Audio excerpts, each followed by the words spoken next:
দেবভূমি ভারতে যুগে যুগে অবতার রূপে জন্মেছেন স্বয়ং ঈশ্বর। এমনই এক দিব্য জীবন যার সাথে কথোপকথনে সেই সাক্ষাৎকার তুলে এনেছিলেন শ্রী মহেন্দ্রনাথ গুপ্ত। শ্রী গদাধর চট্টোপাধ্যায় হুগলি জেলার কামারপুকুরে জন্মগ্রহণ করেন এবং পরবর্তীকালে দক্ষিণেশ্বর কালী মন্দিরে কঠোর সাধনায় সিদ্ধিপ্রাপ্ত হন। তার নাম হয় শ্রী শ্রী রামকৃষ্ণ পরমহংস। শ্রী শ্রী রামকৃষ্ণ কথামৃত শ্রী রামকৃষ্ণের বাণীর অমৃত। ইহা একটি বাংলা 5 খণ্ডের রচনা, যা মহেন্দ্রনাথ গুপ্তের কথোপকথন। শ্রী শ্রী রামকৃষ্ণ কথামৃত একটি পবিত্র ধর্মগ্রন্থ হিসাবে অনুসারীদের মধ্যে সম্মানিত। আপনারা শুনছেন দেবভূমি ভারত।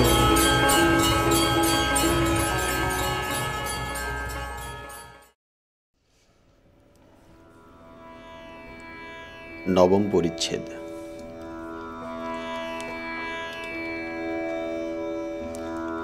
यं लब्धा चापरं लाभं मन्यते नाधिकं ततः यस्मिन् स्थितो न दुःखेन गुरुनापि विचालक्ये।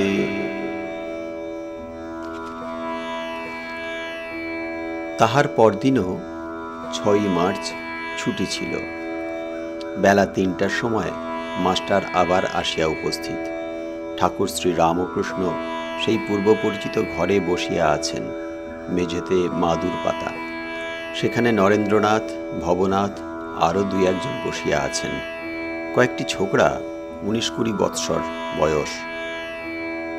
ঠাকুর সহাস্যবদন, ছোট তক্তপোষের উপর বসিয়া আছেন আর ছোকরাদের সহিত আনন্দে কথাবার্তা কহিতেছেন। মাস্টার ঘরে প্রবেশ করিতেছেন দেখিয়া ঠাকুর উচ্চহাস্য করিয়া ছোকরাদের বলিয়া উঠিলেন, ওই রে, আবার এসেছে। সকলে হাসিতে লাগিল। মাস্টার আসিয়া ভূমিষ্ঠ হইয়া প্রণাম করিয়া বসিলেন। আগে হাত জোর করিয়া দাঁড়াইয়া প্রণাম করিতেন, ইংরেজি পড়া লোকেরা যেমন করে, কিন্তু আজ তিনি ভূমিষ্ঠ হইয়া প্রণাম করিতে শিখিয়াছেন। তিনি আসন গ্রহণ করিলে শ্রীরামকৃষ্ণ কেন হাসিতেছিলেন তাহাই নরেন্দ্রাদি ভক্তদের বুঝাইয়া দিতেছেন। দেখ, একটা ময়ূরকে বেলা 4টের সময় আফিম খাইয়ে দিয়েছিল। তারপর দিন ঠিক 4টের সময় ময়ূরটা উপস্থিত। আফিমের মোতার ধরেছিল, ঠিক সময়ে আফিম খেতে এসেছে।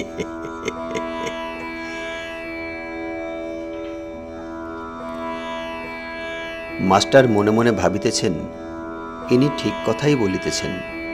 বাড়িতে যাই, কিন্তু দিবানিশি ইহার দিকে মন পড়িয়া থাকে। কখন দেখিব, কখন দেখিব। এখানে কে যেন টেনে আনলে। মনে করলে অন্য জায়গায় যাবার জো নেই, এখানে আসতেই হবে। এরূপ ভাবিতেছেন। ঠাকুর এদিকে ছোকরাগুলির সহিত অনেক ফষ্টি নষ্টি করিতে লাগিলেন, যেন তারা সমবয়স্ক। হাসির লহরী উঠিতে লাগিল, যেন আনন্দের হাট বসিয়াছে। মাস্টার অবাক হইয়া এই অদ্ভুত চরিত্র দেখিতেছেন। ভাবিতেছেন, ইহারই কি পূর্বদিনের সমাধি ও অদৃষ্টপূর্ব প্রেমানন্দ দেখিয়াছিলাম? সেই ব্যক্তি কি আজ প্রাকৃত লোকের ন্যায় ব্যবহার করিতেছেন? ইনি কি আমায় প্রথম দিনই উপদেশ দেবার সময় তিরস্কার করেছিলেন? ইনি কি আমায় তুমি কি জ্ঞানী বলেছিলেন? ইনি কি সাকার নিরাকার 2 সত্য বলেছিলেন? ইনি কি আমায় বলেছিলেন যে ঈশ্বরই সত্য আর সংসারের সবই অনিত্য? ইনি কি আমায় সংসারের দাসীর মতো থাকতে বলেছিলেন? ঠাকুর শ্রীরামকৃষ্ণ আনন্দ করিতেছেন ও মাস্টারকে একবার দেখিতেছেন। দেখিলেন তিনি অবাক হইয়া বসিয়া আছেন। তখন রামলালকে সম্বোধন করিয়া বলিলেন, দেখ রামলাল, এর একটু উমের বেশি কিনা। তাই একটু গম্ভীর। এরা কত হাসি খুশি করছে, কিন্তু এ চুপ করে বসে আছে।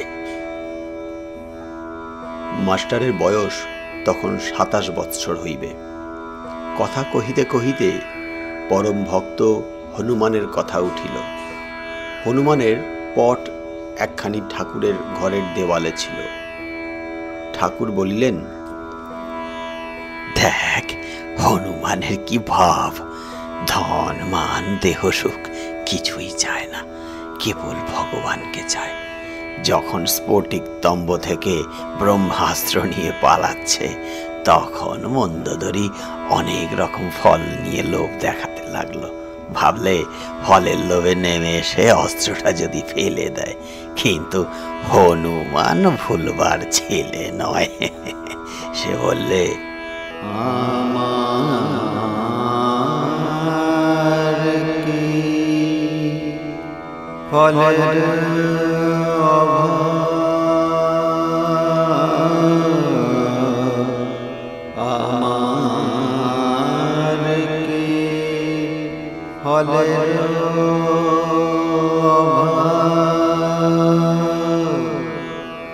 পেয়েছি যে ফল জনম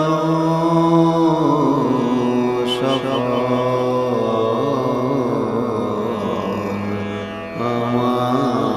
আমার কি ফলের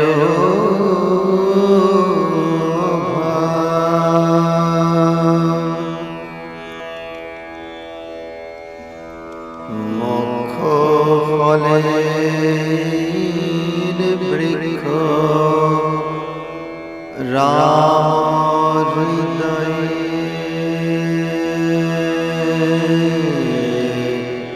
মুখ ফলের বৃক্ষ রাখ হৃদয়ে, আমার কি ফলের অভাব, কি ফলের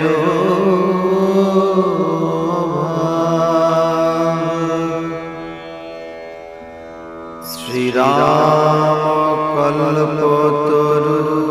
কল্পতরুলে বসে শ্রীরাম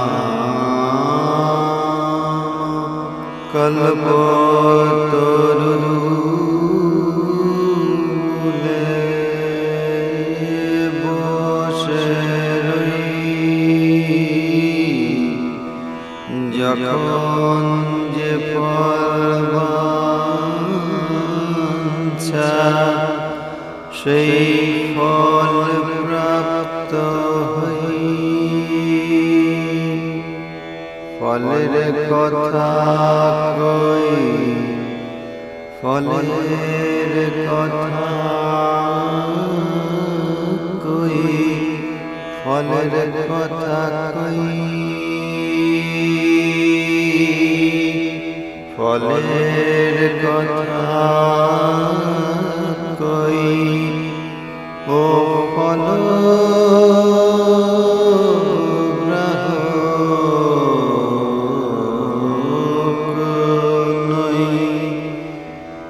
যাব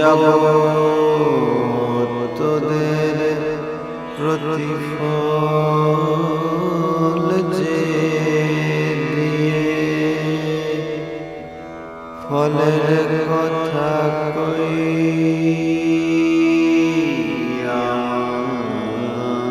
আমার কি ফলের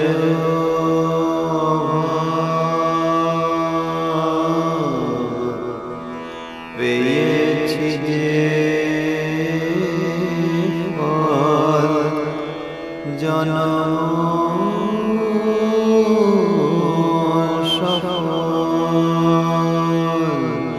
আমার কি ফলের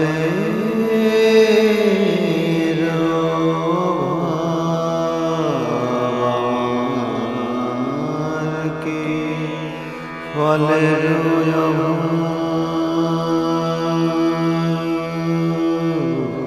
আমার কি ফলের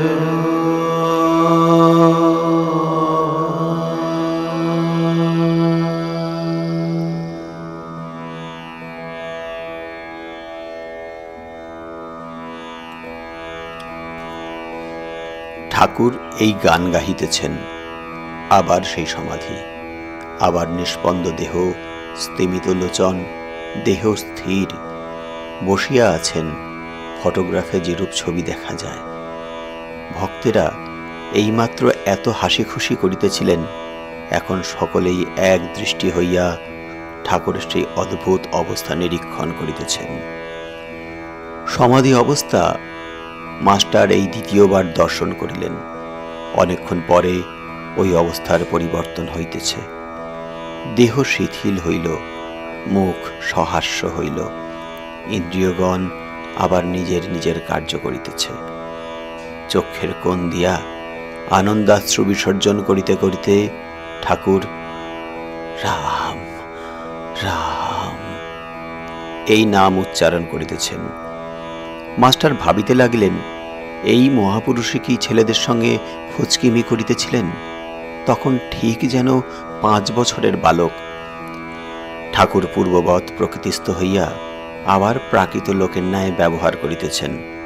মাস্টারকে ও নরেন্দ্রকে সম্বোধন করিয়া বলিলেন, তোমরা দুজনে ইংরাজিতে কথা কও ও বিচার করো, আমি শুনব। মাস্টার ও নরেন্দ্র উভয়ে এই কথা শুনিয়া হাসিতেছেন।